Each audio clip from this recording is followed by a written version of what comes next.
On parlait dans le journal de 7 heures de François Bayrou et des révélations du canard enchaîné sur des emplois supposés fictifs, notamment celui de sa propre secrétaire qui aurait travaillé pour Marielle de Sarnez au Parlement européen.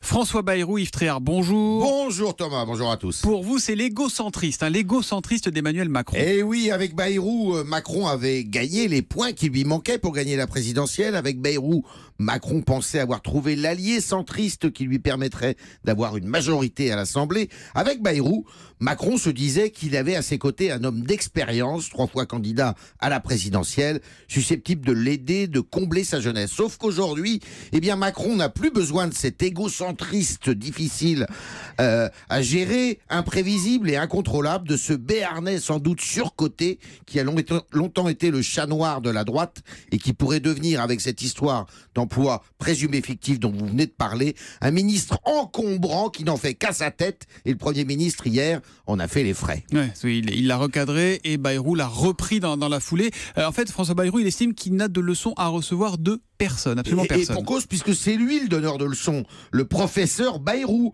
Macron a triomphé, mais dans l'esprit de Bayrou, le nouveau chef de l'État ne fait que marcher sur ses traces, quand en 2002, lui, Bayrou, avait refusé d'intégrer l'UMP, parti unique et castrateur, disait-il. Sinon, pensant tous la même chose, c'est que nous ne pensons plus rien, avait-il lancé. Il est ainsi, Bayrou, persuadé d'avoir toujours raison le premier et contre tous. Il n'aime pas la contradiction, suspecte volontiers les médias de malveillance.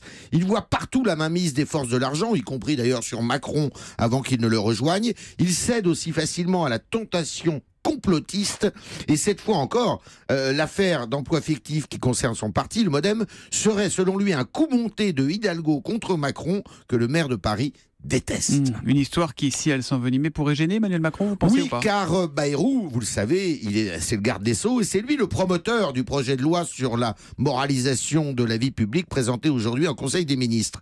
Bayrou pourrait vite devenir l'homme d'un passé incompatible avec la promesse d'une nouvelle façon de faire de la politique prônée par Macron.